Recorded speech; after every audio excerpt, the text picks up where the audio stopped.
बहुसत्थ अथ जाने, संयम सम्मत शुद्ध तव यरणे। वंदिता आयरिये कसाय मलवज्जिदे शुद्धे। सयल जन बोहणत्थम जिणमग्गे जिणवरे जह भणियम्।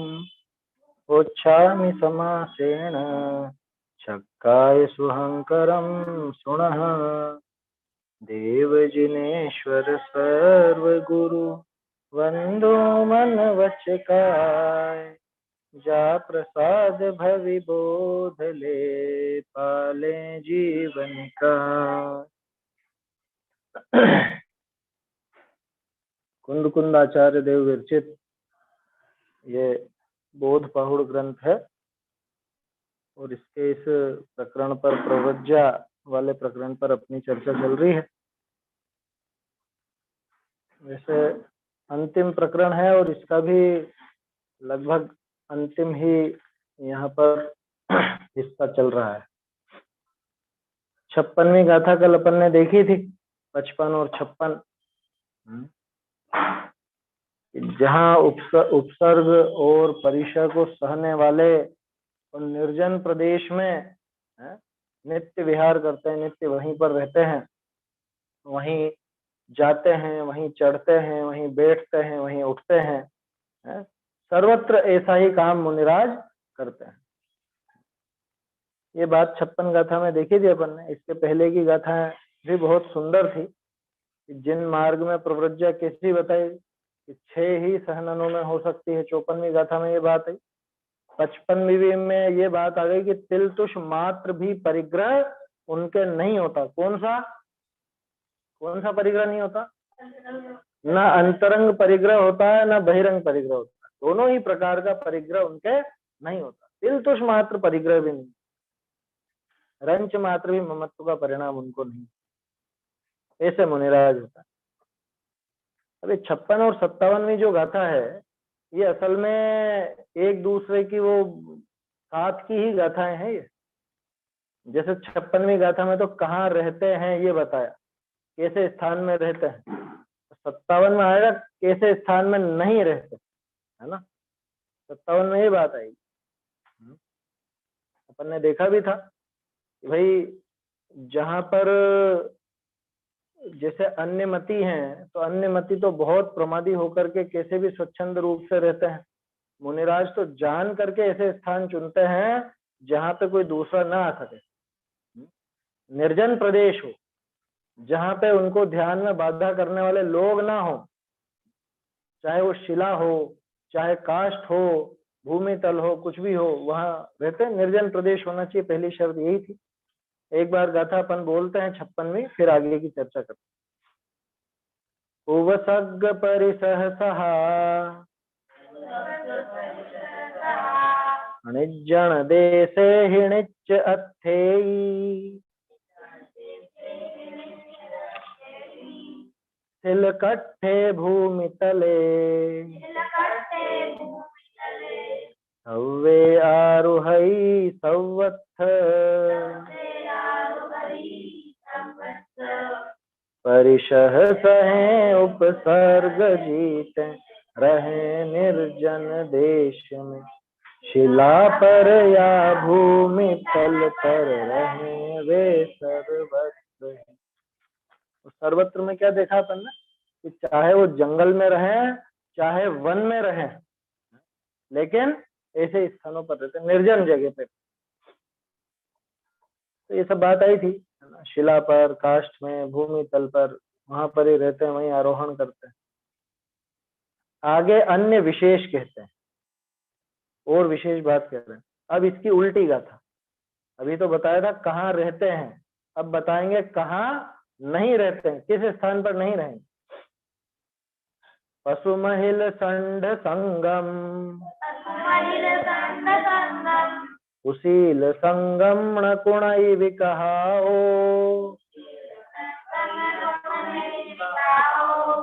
सज्जाय झाण जुत्ता सौवज्जा एरिसा भणिया। पशु महिल संढ संगम, कुशील संगम न कुणई विकहाओ, सज्जाय झाण जुत्ता, पौवज्जा एरिसा भणिया, पशु नपुंसक महिला तथा कुशील जन की संगति, ना करें विकथा ना करें रत रहें अध्ययन ध्यान। गाथा पढ़ने पे समझ में आ रही होगी। पशु महिल संढ संगम, पशु महिल, देखो पशु तो पशु है ना, महिल माने महिला, आ रहा है समझ में। संढ, षंड, षंड किसको बोलते हैं? नपुंसक। संगम, इनका संग, ठीक है। पशु महल संढ संगम, ये ण कुणई सबके साथ लगा ना, ण कुणई आ गया ना आगे। ण कुणई का मतलब नहीं करते हैं। क्या नहीं करते हैं? कि पशुओं का संग नहीं करते, महिलाओं का संग नहीं करते, और नपुंसकों का, षंड माने नपुंसक। छेड़ाला में पढ़ा होगा ना, वान भुवन षंड नारी, प्रथम नरक बिन षडभु ज्योतिष, वान भुवन षंड नारी। तो पशु महिल षंड संगम, यानी षंड यानी नपुंसक, तो पशुओं के साथ, महिलाओं के साथ और नपुंसकों का साथ नहीं करते। कुशील संगम, जो कुशीलवान जीव हैं, कुशीली जीव हैं, है ना, जिनके शील में दोष है, ऐसे जीवों का भी साथ नहीं करते, उनका भी संग ण कुणई नहीं करते। और क्या नहीं करते? विकहाओ ण कुणई, विकहाओ, विकहाओ मतलब विकथा। कितनी होती है?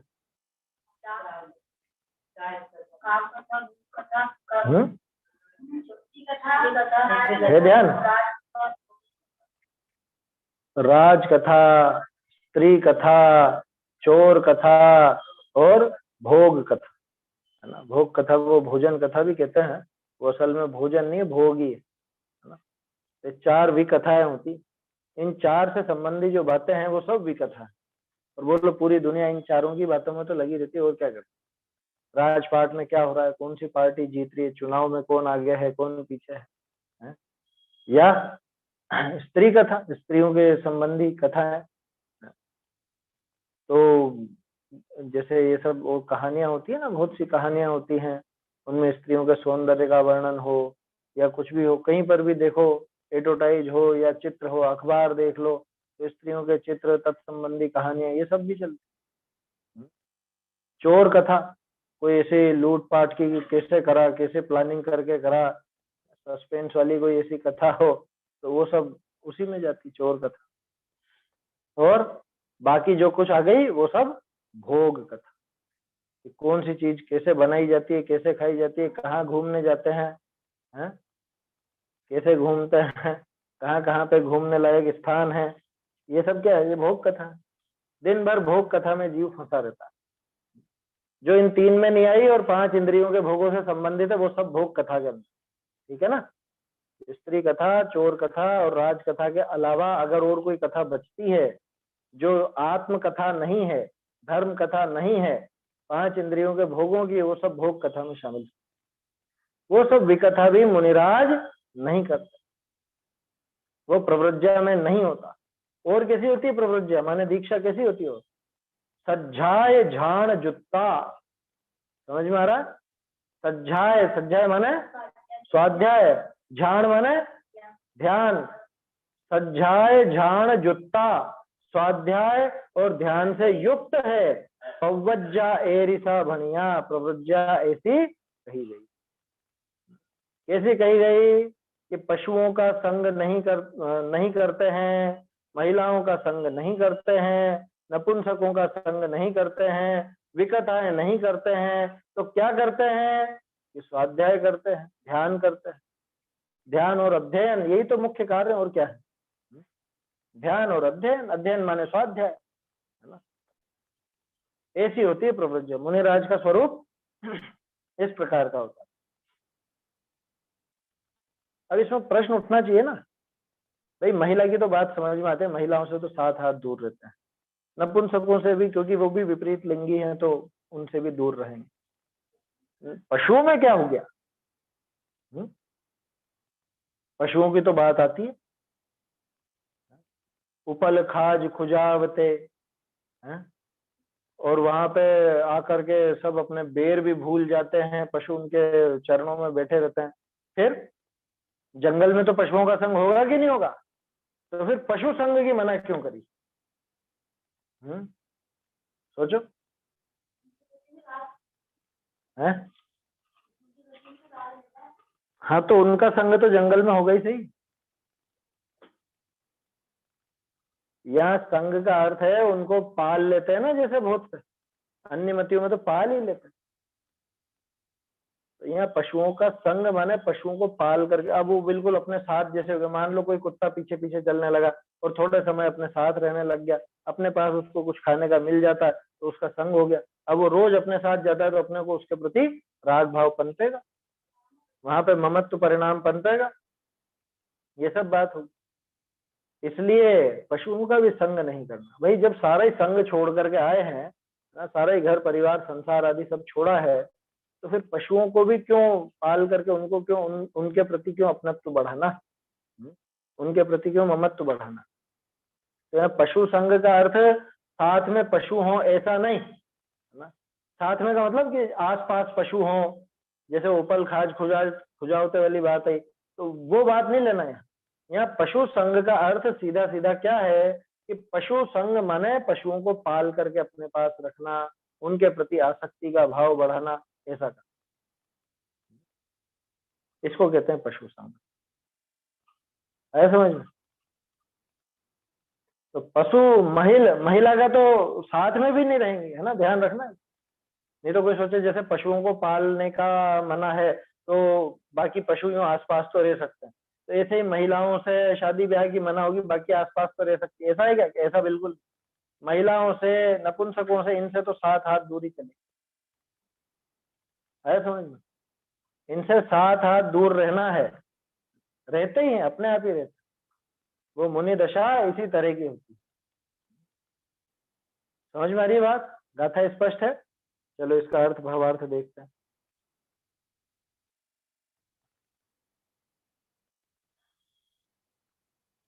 जिस प्रव्रज्या विषय पशु तिर्यंच महिला स्त्री, है ना, पशु तो तिर्यंच है ही से, महिला स्त्री षंड नपुंसक, इनका संग तथा, और किसका संग नहीं करना? कुशील व्यभिचारी पुरुष का संग न करे। कि क्यों, बेचारे वो आ जाएंगे तो उनको शिक्षा दे दो ना। कह रहे उनसे इनको लाभ तो कुछ है नहीं, खुद का ध्यान अलग भटकेगा, और दूसरी बात कि इनके साथ साथ रह करके भावों के बिगड़ने की संभावना जरूर। काजल की कोठरी में कोई जाए तो काला तो लगेगा ही सही ना दाग, ऐसी बात है। जो कुशील व्यभिचारी पुरुष हैं उनका भी संग न करे है। बहुरी स्त्री राज भोजन चोर इत्यादि की कथा ते विकथा तिनको न करे तो कहा करे? स्वाध्याय कहिए शास्त्र जिन वचन का पठन पाठन, और ध्यान कहिए धर्म शुक्ल ध्यान, इन करी युक्त रहे। प्रव्रज्या ऐसी जिन देव कही है। भावार्थ, जैन दीक्षा लेकर कुसंगति करे, विकथाधिक करी प्रमादी रहे, तो दीक्षा का अभाव हो जाए। जाते कुसंगति निषिद्ध है, अन्य भेष की ज्यों यह भेष नहीं है, ये मोक्ष का मार्ग है, अन्य संसार मार्ग है। आगे फेर कर क्या कुछ अंतर? क्या कहा? जिस प्रव्रज्या में पशु माने तिर्यंच, महिला माने स्त्री, षंड माने नपुंसक, इनका संग तथा कुशील पुरुष का संग, कुशील व्यभिचारी पुरुष हो चाहे स्त्री हो, व्यभिचारी कोई भी हो, उनका संग नहीं करता। अरे अकंपनाचार्य ने अपने सभी शिष्यों को क्या आदेश दिया था उन चारों को देख करके? कि कोई भी कुछ नहीं बोलेगा, इनसे बातचीत भी नहीं करनी है ना। आया समझ में? इनसे वाद विवाद भी नहीं करना। वो शुद्ध सागर वहां पर नहीं थे तो वो सब गड़बड़ हो गई, लेकिन बाकी सबको ये निर्देश क्यों दिया कि ये व्यभिचारी, ये गड़बड़ है, ये बहुत कषाई जीव है। या व्यभिचारी का अर्थ पूरा एक कुशील वाला ही व्यभिचार मत लेना। व्यभिचारी का अर्थ यहाँ तीव्र कषाई अनर्गल आचरण वाला है। व्यभिचार तो आएगा ही सही अपने आप इसमें, जहां भी मतलब कषायों की तीव्रता हो, भोगों की प्रचुरता हो, ऐसा जीव व्यभिचारी। इनका संग तथा कुशील पुरुष का, कुशील व्यभिचारी पुरुष का संग नहीं करते हैं। और स्त्री कथा, राज कथा, भोजन कथा, चोर इत्यादि की कथा जो विकथा है, 4 विकथा की बात करी ना अभी अपन, जिनके स्त्री कथा भी नहीं होती। अच्छा, फिर एक प्रश्न उठना चाहिए कि पुराण लिखने वाले जो आचार्य हुए, उन्होंने तो ये सब कथाएं लिखी, स्त्री कथा भी लिखी, स्त्रियों की सुंदरता का वर्णन करा ना है, और राज कथा भी लिखी, कैसा राजपाट चलाया, कैसा युद्ध लड़ा, और ये सब बातें। भोग कथा भी लिखी है खूब। तो फिर उन्होंने कैसे लिखी? उन्होंने तो विकथा लिख दी। ये प्रश्न आना चाहिए दिमाग, क्या हुआ फिर? उन्होंने विकथा करी या नहीं करी? देखो, यहाँ एक तो विकथा का अर्थ किसी जीव से व्यक्तिगत रूप से किसी से ऐसी बातचीत करना, रस लेकर के वो सब बातचीत करना, उसको विकथा कहते। समझ में आ रही है बात? जैसे एक तो कोई बुजुर्ग व्यक्ति है और वो अखबार पढ़ता है, ठीक है। अब वो अखबार पढ़ता है, उसमें वो बात है कि अरे ऐसे इस तरह से हत्या कर दी गई, इस तरह से वो हत्या की। अब उसको उस कथा में उसमें रस नहीं है, और सिर्फ हेडिंग देख करके वो छोड़ भी देता है, तो ये बोलो उसको उस हत्या का क्या रस है, या हत्या में उसका क्या अनुमोदन है? अनुमोदन है क्या? वो चाहता है अच्छा ऐसा करा, बहुत बढ़िया करा, इस तरह की कोई भावना है? वो विकथा तो तब कहलाए जब एक तो उसमें उनकी रुचि हो, ठीक है ना। ध्यान रखना, भी एक दो तीन पॉइंट नोट करना है।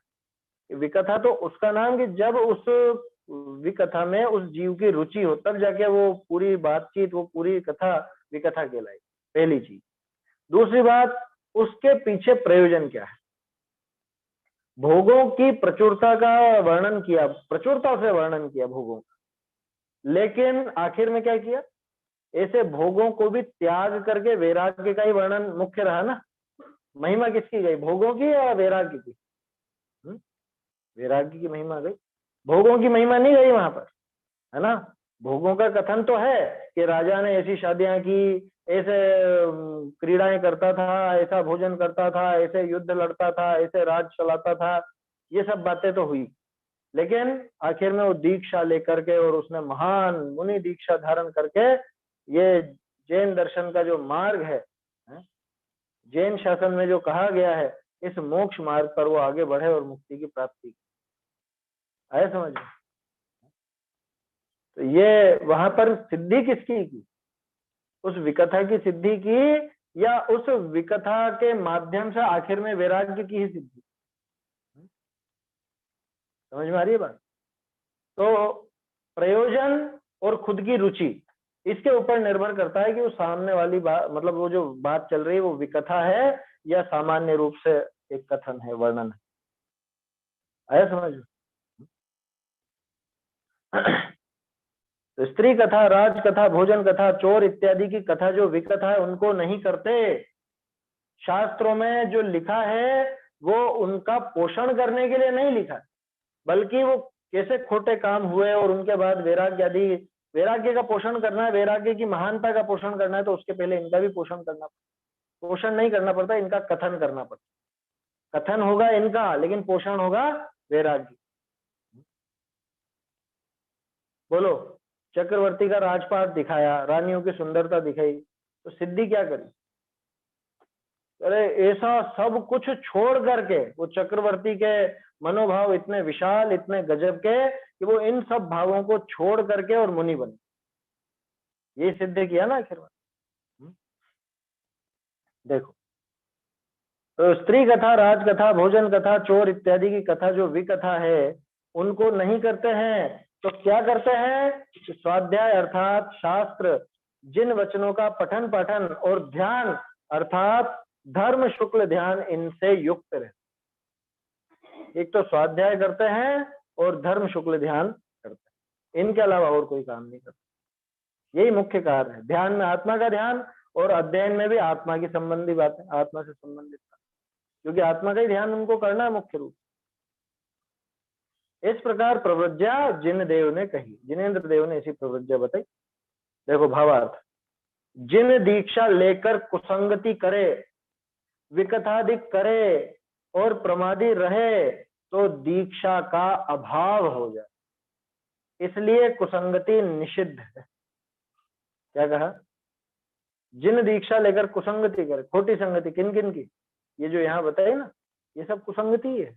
मुनिराज के लिए तो कुसंगति है ना। तो कुसंगति करे अथवा खोटे व्यक्तियों वाली बात भी ले लो तो वो भी है।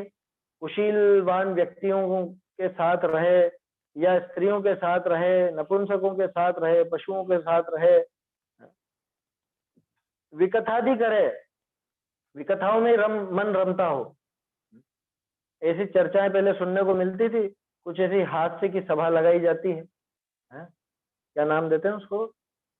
आनंद यात्रा, आनंद यात्रा करके शाम के टाइम सभा लगा लेंगे, उसमें चुटकुले सुनाएंगे और तरह तरह के चुटकुले होंगे। वो वहां पे ऊपर बैठ करके और महिलाओं से भी मजाक करेंगे, चुटकुले बाजी करेंगे। ये सब क्या है? ये विकथा नहीं है? अरे स्त्रियों से एकांत में बात करना अपने आप में विकथा है। ऐसे व्यभिचारी पुरुषों के साथ रहना वो अपने आप में विकथा है। उनसे क्या बातें करते? अरे तुम कहाँ से आए हो? तुम उस गांव के? अच्छा, उनको जानते हो क्या? है वो उनका हमारा बहुत अच्छा संबंध थे और ऐसा था वैसा था। एक काम करना, उनके पास ये संदेश पहुंचा देना। ये सब क्या है? ये उनके लायक कार्य है? मोबाइल वगैरह का प्रयोग, इनमें क्या आएगा? ये तो विकथा होगी, स्पष्ट रूप से विकथा होगी। उनके क्या काम है उसका? विकथाधिक करे और प्रमादी रहे। प्रमादी रहेगा क्या मतलब? कि अपने आत्म स्वरूप में लीनता का उपाय न करे। ये जो लिखा ना, ध्यान और स्वाध्याय में युक्त रहते हैं, सज्जाय झाण जुत्ता। तो स्वाध्याय और ध्यान में युक्त न रहे तो स्पष्ट समझना कि प्रमादी। प्रमादी रहे तो दीक्षा का अभाव हो जाए। वो दीक्षा छिद गई, समाप्त है वो दीक्षा। क्या? जो दीक्षा लेकर के प्रमाद करता है, विकथादि करता है और कुसंगति करता है, उसकी दीक्षा तो छिद गई। इसलिए क्या कहा? इसलिए कुसंगति निषिद्ध है, कुसंग करना ही नहीं। अन्य भेष की तरह ये भेष नहीं है, इसमें नहीं चलेगा ऐसा कि कुछ भी किसी के भी साथ रह लिए हैं, किसी से भी कैसी भी बातें कर ली। अन्य भेष की तरह ये भेष नहीं है। ये मोक्ष मार्ग है, अन्य संसार मार्ग। समझ में आ रही बात? यहाँ मोक्ष मार्ग की बात है, इसलिए यहाँ पे जरा भी ढील बर्दाश्त नहीं। स्त्रियों से बिगड़ते हुए तो कितने ही अन्य मतियों को देखा ना। अन्य मतों में तो बहुत किस्से आते हैं। वहां तो वो कौन कौन वो तप करने बैठे थे, हैं? और तप करने के लिए उनकी तपस्या भंग करनी है तो किसको भेजोगी? स्त्री को भेज। तो सामने नाचेगी गाएगी, इसमें इसकी तपस्या भंग हो जाएगी। ब्रह्मा जी की तक तो तपस्या भंग कर दी वहां। उनके में है ऐसी कथा है, अपने में कोई कथा नहीं है ना। वहां आती है ना इस तरह की बात, उसकी तपस्या भंग कर दी। एक तो किसका किस्सा था? विश्वामित्र। है विश्वामित्र का भी तो था। वो मेनका आई और मेनका ने फिर वो तपस्या भंग कर दी उसकी।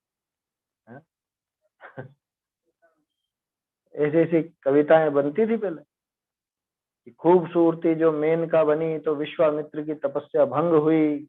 ऐसा ऐसा करके कुछ कविताएं होती थी।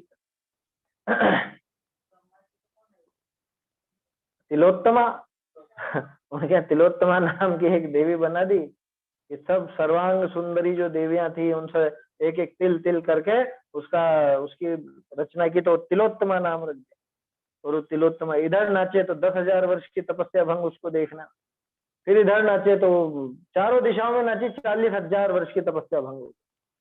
अब फिर क्या करें कि अभी 10,000 वर्ष की और बच रही, तो ऊपर नाचने लगी, तो 5वां मुंह निकाला वो गधे का। हाँ, देखने के लिए होगी भंग, बोलो।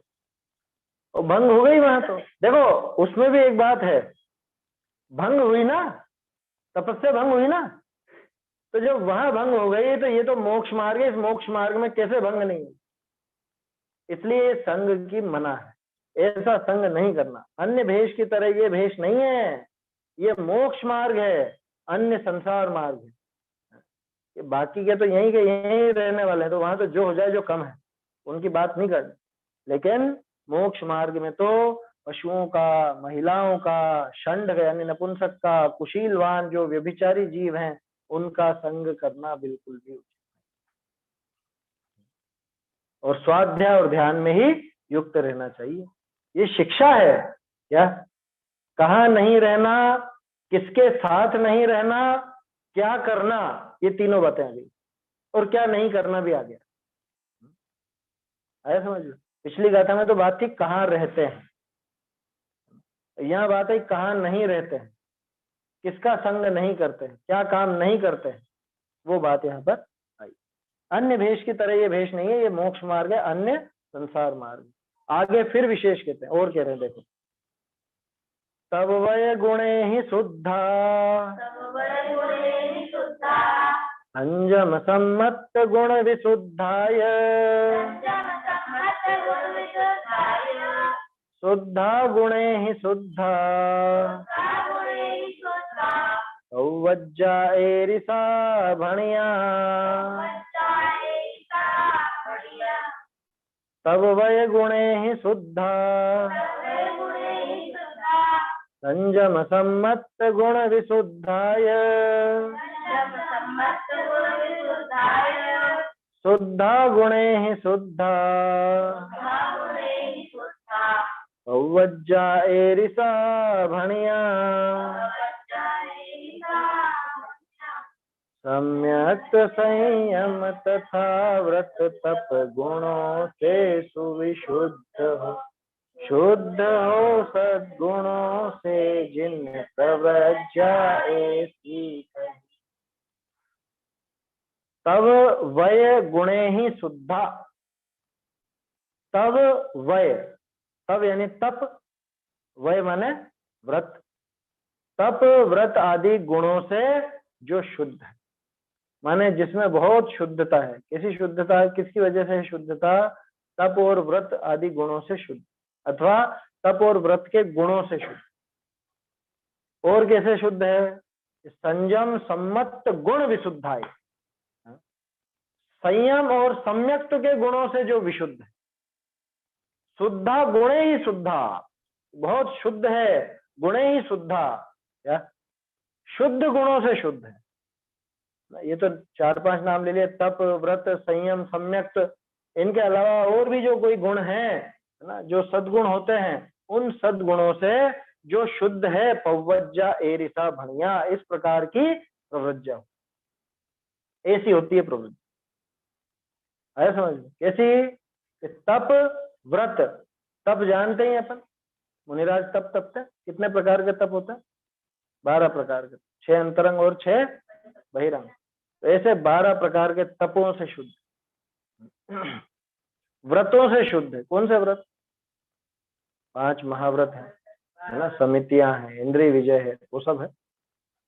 फिर संयम, 12 प्रकार का संयम है ना, 6 प्रकार का प्राणी संयम, 6 प्रकार का इंद्रिय संयम, तो वो सब संयम है। उसके अलावा समितियां भी संयम में जाती हैं। मुनिराज की बात कर रहे हैं, संयम है ना, तो यहाँ तो वही संयम लेना, 6 प्रकार का अंतरंग, 6 प्रकार का बहिरंग, ऐसे सब संयम के। और सम्यक्त, सम्यक्त की बात तो देखिए अपन, सम्यक्त बिना तो मुनि दशा संभव ही नहीं है, सम्यक्त बिना मुनिपना होता नहीं है। कोई सम्यक्त के बिना मुनिपना माने, ये भ्रम है कि पहले मुनि दशा हो जाएगी और उसके बाद सम्यक्त तो ले लेंगे, 3 काल में नहीं।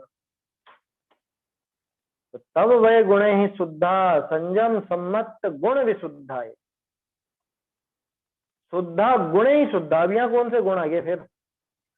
यहाँ उत्तर गुण लेना, ये तो मूल गुण थे ही सही, इनके अलावा जो कुछ गुण है वो सब उत्तर गुण। तो उन उत्तर गुणों से भी जो शुद्ध है ऐसी प्रवृज्जा कही गई। प्रवृज्जा इस प्रकार की कही गई है, ऐसी बात। देखो अर्थ पढ़ता हूं।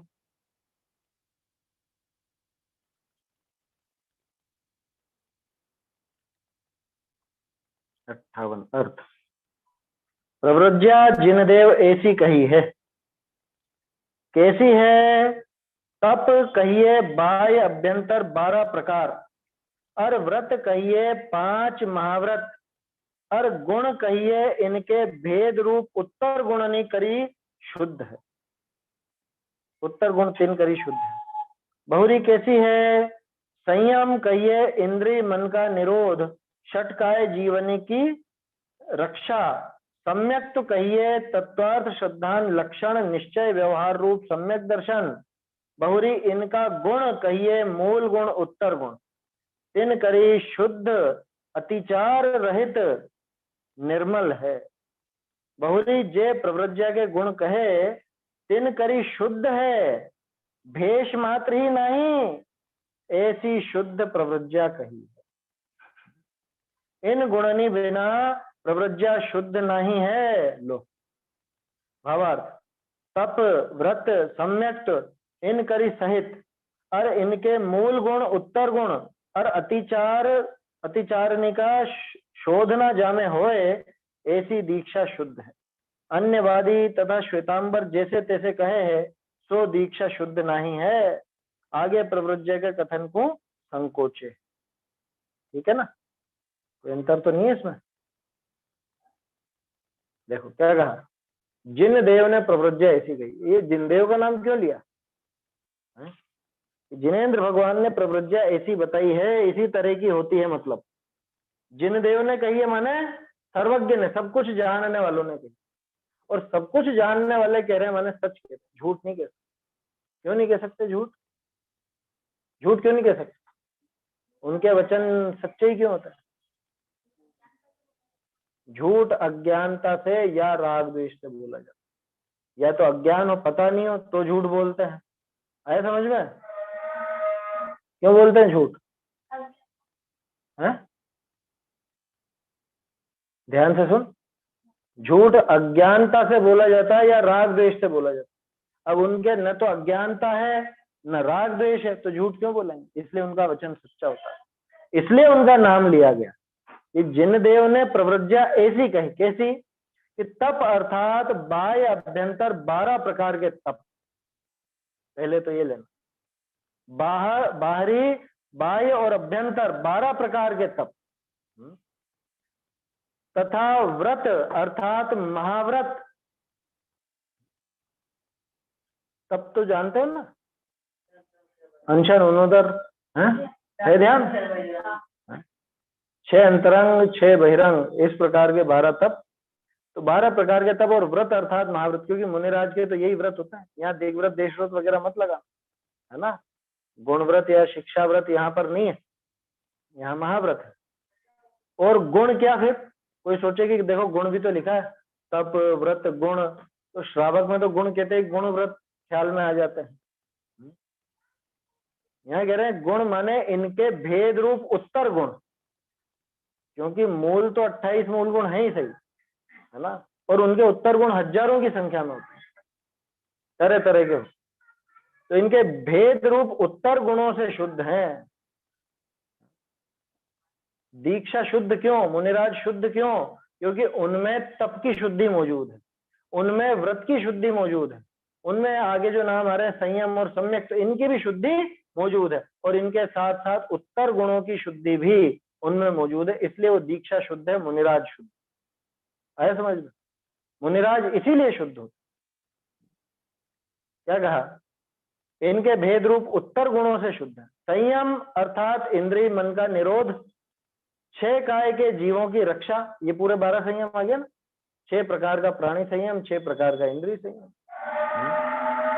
तो इंद्रिय और मन का निरोध माने 5 इंद्रिय और मन के विषयों में नहीं उलझना। इंद्रिय और मन तो रहेंगे, लेकिन इंद्रिय और मन को विषयों में नहीं उलझाना, इसका नाम इंद्रिय निरोध है या इंद्रिय संयम है। और 6 काय के जीवों की रक्षा, 6 काय के जीव कौन से? 6 काय के जीव कौन से कहलाते हैं? षट काय के जीव।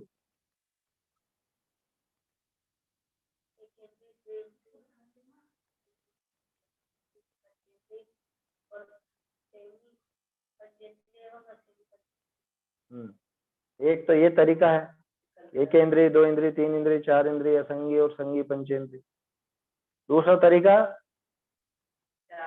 5 प्रकार के स्थावर और एक त्रस, विकलत्र नहीं, त्रस। 5 प्रकार के स्थावर कौन से? पृथ्वी कायिक, जल कायिक, अग्नि कायिक, वायु कायिक और वनस्पति कायिक। याद है ये 5 प्रकार के स्थावर और एक त्रस। त्रस में कौन आया? सारे ही आ गए, 2, 3, 4, 5 वो सब आ गए। देखिए तो क्या कहा, संयम अर्थात इंद्रिय मन का निरोध, 6 काय के जीवों की रक्षा, षट काय जीवों की रक्षा, ये हो गए 12 प्रकार के संयम। सम्यक तो अर्थात तत्वार्थ श्रद्धान लक्षण निश्चय व्यवहार रूप सम्यक दर्शन। क्या निश्चय सम्यक दर्शन की क्या परिभाषा? तत्वार्थ श्रद्धान है ना, तत्वार्थ श्रद्धानम सम्यक दर्शन। तो तत्वार्थ का जो श्रद्धान है वो असली सम्यक दर्शन, और उसके साथ साथ व्यवहार रूप सम्यक दर्शन भी होता है। तथा इनके गुण, अब इनके गुण कौन से? कि मूल गुणों से शुद्ध, गुण यानी मूल गुण, और अतिचार रहित निर्मल है। ये जो मूल गुण है और इनके साथ में उत्तर गुण है, उनमें कोई दोष, कोई अतिचार नहीं लगाते। आया समझ में? अगर अतिचार लगता, कोई दोष लगता है तो ये मलिन होते, लेकिन ये एक भी अतिचार नहीं लगाते हैं, इसलिए ये पूरी तरह निर्मल है। और जो प्रवृत्ति के गुण कहे उनसे शुद्ध है, भेष मात्र ही नहीं है। देखो लोग कैसे सीधे होते हैं, हमें तो बस पीछी कमंडल को नमस्कार करना है, हमने तो बस पीछी कमंडल देखी और वो मुनिराज है, हम ज्यादा पचड़े में नहीं पड़ते। यहाँ कह रहे हैं कि भेष मात्र ही नहीं है दीक्षा, बल्कि ये सारे गुण होते हैं, तप से, व्रत से, संयम से, सम्यक्त से, इन सबसे सहित होते हैं। इन सबकी जो शुद्धता है, इस वजह से वो मुनिराज की शुद्धि है। इनकी शुद्धता की वजह से मुनिराज की दशा शुद्ध कहलाती है। वो प्रव्रज्या, वो दीक्षा, वो मुनि दशा शुद्ध कहलाती। निश्चय व्यवहार रूप सम्यक दर्शन, अकेला निश्चय नहीं, व्यवहार रूप भी है ना। तथा इनके गुण अर्थात मूल गुणों से शुद्ध, अतिचार रहित, निर्मल है, और जो प्रवृत्ति के गुण कहे उनसे शुद्ध है। जो प्रवृत्ति के गुण हैं उनसे भी शुद्ध, भेष मात्र ही नहीं। इस प्रकार शुद्ध प्रवृत्ति कही जाती है। ऐसी होती शुद्ध प्रवृत्ति, शुद्ध दीक्षा, शुद्ध दशा मुनिराज। इन गुणों के बिना प्रवृत्ति शुद्ध नहीं है। कितनी बड़ी बात की। अगर ये गुण नहीं हो, कोई सम्यक दर्शन से रहित हो, सम्यक दर्शन किसी के पास नहीं है, तो उसकी प्रवृत्ति शुद्ध है कि अशुद्ध है? पूरी अशुद्ध, पूरी अशुद्ध, उसमें कुछ भी सार नहीं है, खोखली है वो। मूलभूत चीजें तो ये थी, क्या तप होता, व्रत होता, संयम होता, सम्यक्त होता, ध्यान और अध्ययन की प्रवृत्ति होती है, ये सब होता तो वो प्रवृत्ति शुद्ध थी, नहीं तो खोखली है, बिल्कुल खोखली। ठीक है, इस प्रकार शुद्ध प्रवृत्ति कही जाती है। इन गुणों के बिना प्रवृत्ति शुद्ध नहीं है। ऐसे गुण नहीं हो तो प्रवृत्ति शुद्ध। देखो भावार्थ, तप, व्रत, सम्यक्त, इन सहित, और जिनमें इनके मूल गुण तथा अतिचारों का शोध न होता, जिनमें इनके मूल गुण भी हैं और जिनमें इनके अतिचारों का शोधन भी है, इस प्रकार दीक्षा शुद्ध है। ऐसी दीक्षा शुद्ध। अन्यवादी तथा श्वेतांबर आदि चाहे जैसे कहते हैं, वह दीक्षा शुद्ध नहीं है। अन्य कोई कुछ भी कह ले, वैसी नहीं होती दीक्षा। वो तो पता नहीं क्या क्या रूप बता देते हैं, कैसा बता देते हैं। हाँ, सम्यक दर्शन नहीं है तो भी चलेगा। अरे अन्यवादी और श्वेतांबर की छोड़ो, अब तो खतरा अपनों से ही होने लगा। हाँ, ऐसा भी चल जाएगा, ये भी चल जाएगा। देखो दीक्षा होनी चाहिए, बस दीक्षा गुरु के द्वारा दी हुई होनी चाहिए, आचार्य के द्वारा दीक्षा दी हुई होनी चाहिए, बस ये चाहिए, और कुछ भी नहीं चाहिए। फिर चाहे कैसे भी रहो, है सम्यक तो हो चाहे नहीं हो, चल जाएगा। संयम हो चाहे नहीं हो, चल जाएगा। ऊट पटांग आचरण हो, ऊट पटांग लोगों के साथ संगति करते हो, हैं? जैसी मुनि दशा होनी चाहिए वैसी नहीं हो तो कैसे चले। तप व्रत सम्यक्त, ये तीन चीजें हैं, इसमें संयम अपने आप शामिल हो गया। तप व्रत सम्यक्त इन सहित, और जिनमें इनके मूल गुण तथा अतिचारों का शोधन होता है, इनके मूल गुण भी होते हैं और अतिचारों का शोधन भी होता है, उत्तर गुण भी होते हैं। कुछ पंक्ति छूटी थी क्या यहाँ पर?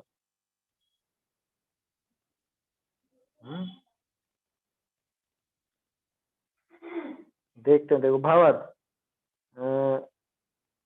हाँ, ये वही तो मैं सोच रहा हूँ कि कुछ ना कुछ रह गया यहाँ, ध्यान नहीं रखा तुम लोगों ने। तप व्रत सम्यक्त इनसे सहित, और इनके मूल गुण उत्तर गुण और अतिचारण का शोध न जामे होए, उत्तर गुण भी आएगा, अधूरा था बात।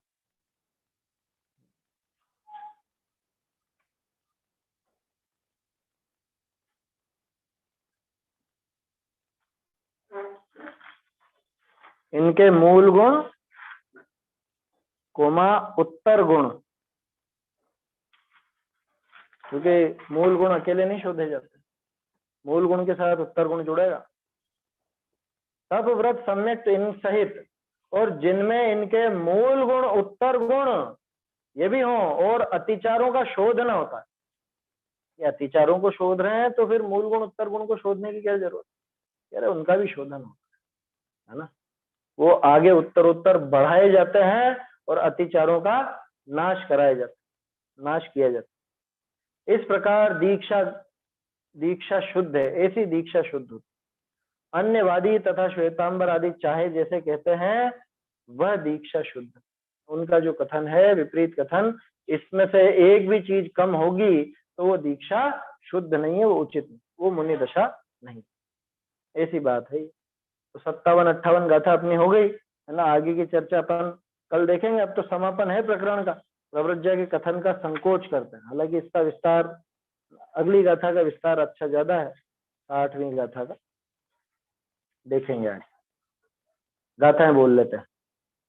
पशु महिल संढ संगम, कुशील संगम न कुणई विकहाओ, सज्जाय जान जुत्ता अवज्जा एरिसा भणिया, पशु नपुंसक महिला तथा कुशील जन की संगति, न करें विकथा न करें रत रहे, तब वय गुणे ही शुद्धा संयम सम्मत गुण विशुद्धाय, शुद्धा गुणे ही शुद्धा अवज्जा एरिसा भणिया, सम्यक संयम तथा व्रत तप गुणों से सुविशुद्ध, शुद्ध हो सद्गुणों से जिन प्रव्रज्या ऐसी कही, चैतन्य का स्मरण प्रतिक्षण ही करो रे, भव के अनंत दुख को क्षण में हरो रे, अक्षय अनंत निज सौख्य निधान पाओ, गाओ अरे नित इसी के गीत गाओ।